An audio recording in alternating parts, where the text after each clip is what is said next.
What's up, Internet, and welcome to our favorite Dreamcast games. We're going to kick things off with Tokyo Extreme Racer 2. Now, this is a game that is near and dear to my heart as I put hours and hours and hours into it before I even beat the first race.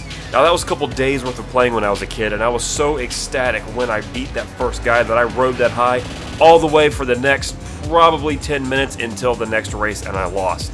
This game was brutal back in the day, and it still is a pretty good challenge if you picked it up now. But I loved it. I kept playing it. It was all about cars and racing and modifying them, and at that time in my life, that's exactly what I was doing as a person, and I loved it. I could take my real life, my video games, merge them together, and it was just beautiful.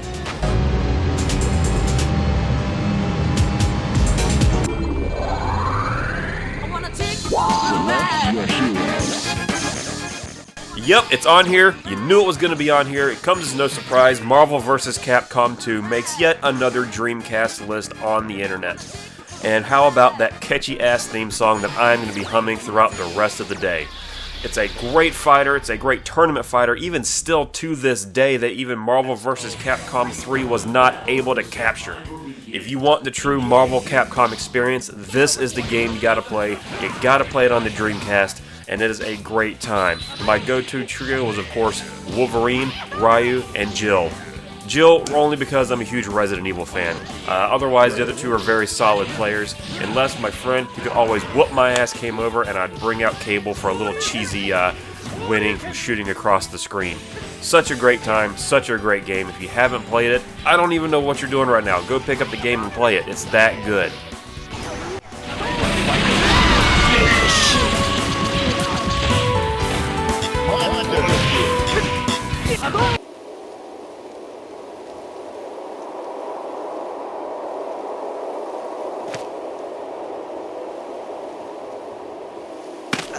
Damn it! The whole thing's shot!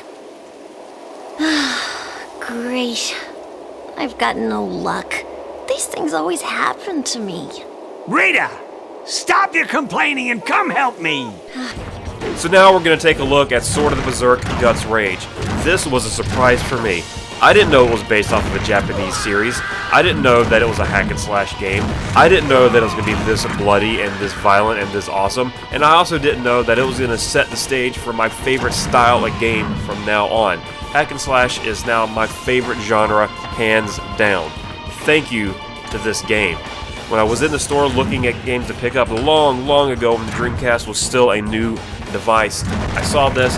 The cover sold me. The front looked cool, the back looked cool. I popped in and I had a great time. I had plans of reading the manga and watching the anime just so I can get more engrossed in the series, but that never happened. Regardless, this is a fantastic game. If you haven't played it, it's worth tracking down. You can find it fairly cheap now on Amazon and eBay, and if you have a Dreamcast, buy this game. It's great.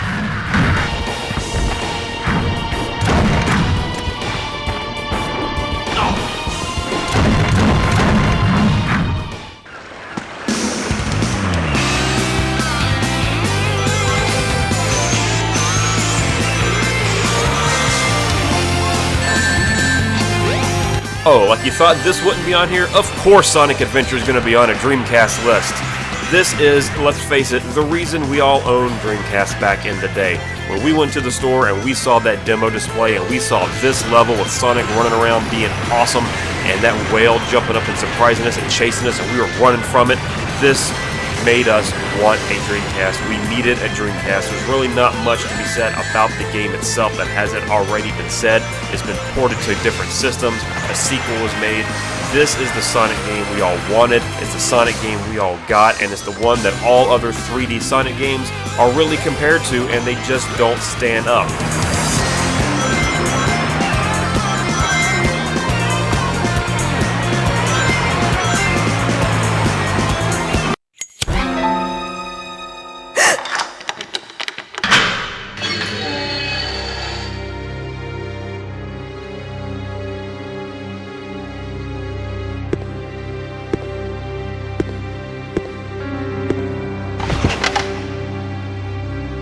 So rounding out the list and coming in last, but definitely not least, is Resident Evil Code Veronica.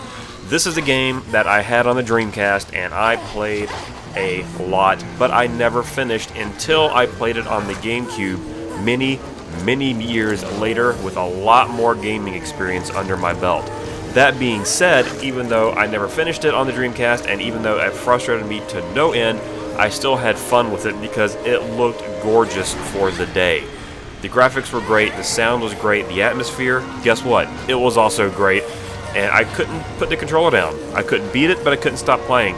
I finally got to a point where I said, F it, I'm done, because I completely screwed myself. I had no ammo left, I had saved over my previous save, and there was literally nothing else I could do but just walk around and die. And that is how my Code Veronica experience ended on the Dreamcast way long ago. But man, I still love it. I think it's a great game, and you should still play it on the Dreamcast just to experience the way it was meant to be played in the beginning.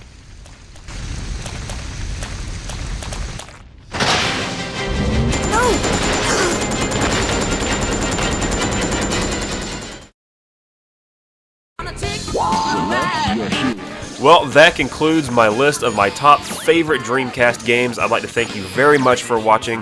If you liked it, please like it. If you disliked it, that's cool too. Just let me know what I could do better. Your feedback helps me improve. Can't wait to make another video for you guys. Can't wait to see you next time. Hope you have a wonderful day. Take care.